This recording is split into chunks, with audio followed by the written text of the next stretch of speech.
Hello, everybody. Welcome back to my channel, Tanya's Walk with God. Today's topic is there's nothing that God cannot do. Um, it, I was reading last night in Daniel chapter 6 when this inspiration actually hit me. He shut the lion's mouth for Daniel so the lions couldn't harm him when the king was sort of kind of tricked into signing a decree saying that whoever is caught praying within a 30-day period will be thrown in the lion's den because Daniel was excelling over his job. And I think his job was like a governor or something of a kingdom,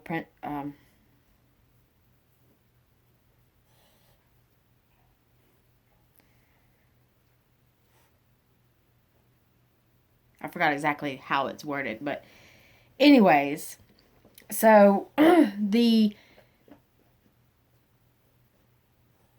higher people, or the people that was, over the kingdoms and stuff, they were above what Daniel was appointed as.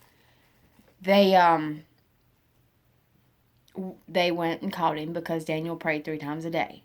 And even when this law was signed or decreed, then he still did his thing. So they caught him. They wouldn't turn him into the king.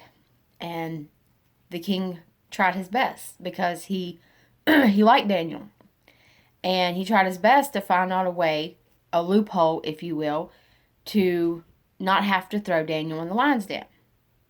But he couldn't think of anything. Okay?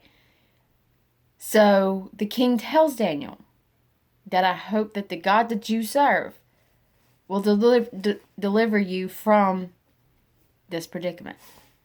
Pretty much. So after the king puts Daniel in the lion's den, he goes home and he stays in his bed or his bedroom and fasts and prays, I guess. Because he's worried about Daniel. He doesn't want no harm to come to Daniel. And there's nothing he can do. It's out of his hands. And, we face that problem a lot today. There's a lot of things that are out of our hands, out of our control. Whether it be your health, the crazy situation with the election right now, a family situation, a family problem, whatever. If we can fix it, we'd fix it. But obviously we can't fix it because it's still a problem, right? So, first thing in the morning, the king runs down there and says, Daniel, pretty much, how are you? I forget, it's not worded like that, of course, but he's wanting to know if Daniel's okay. So,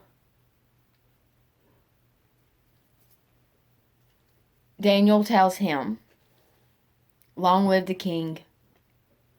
His God shut the mouth of the lions, and no harm came to him. So when they get Daniel out of the lion's den, there's not one scratch on him. Not one bit of harm has come to Daniel after spending the whole night in a den with lions. Okay?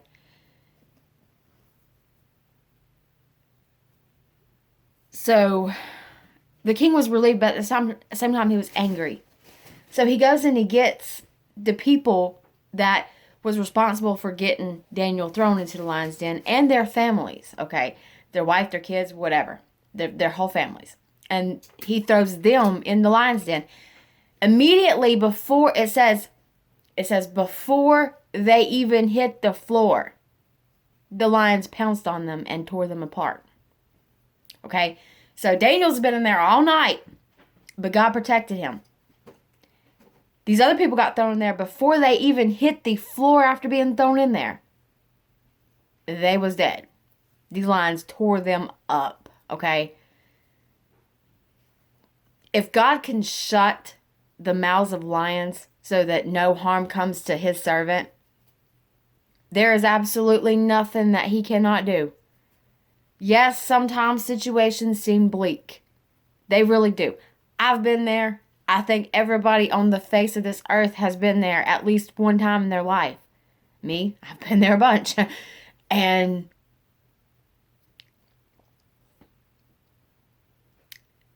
just pray and trust God, because I'm telling you, He will do some miraculous things that you can't even comprehend. You know, in your mind, they're not possible. Because again, whatever problem you're facing, if you could have fixed it, you would have fixed it. So sometimes when there's, you know, like, you're supposed to trust Him for everything, and that's the best idea. But I know as humans, we worry, realistically, okay? We're not supposed to. The Bible says that plainly, but we do. At least a little bit, sometimes more so than others. But just give it to Him. Pray about it and give it to Him and try to forget about it, because I've seen Him work out some crazy things in my life that I wasn't sure how it was going to end. But because I gave it to Him, it was perfect, okay? It worked out, everything. So just make sure that you remember that. And even, you know, Shadrach and Meshach and Abednego, they wouldn't worship the idol that King Nebuchadnezzar had set up. I think they was probably the only ones that was mentioned that refused to worship that idol. And they was thrown in a fire pit, okay?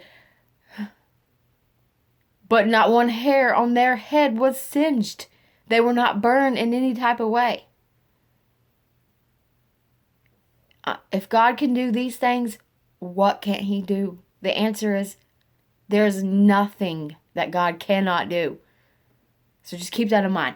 It is never a matter of if He can do it. It's a matter of if He's going to do it. And if you're faithful and you pray enough, if it's within His will, then He'll do it. He will. He's awesome like that. So that's all I got on that. Again, if you want to read the story of Daniel, I'm not sure where Shadrach, Meshach, and Abednego story is, but I can find it if anybody wants it.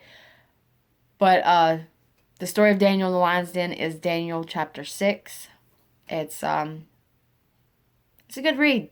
It really helps to encourage you and stuff when you're going through trials and things of yourself. Because, again, if God delivered him, then He'll be there for you too, as long as you are with Him.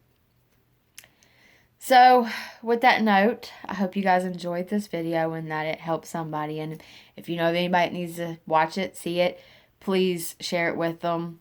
And I will see you guys next time. Thanks for watching, and God bless you all.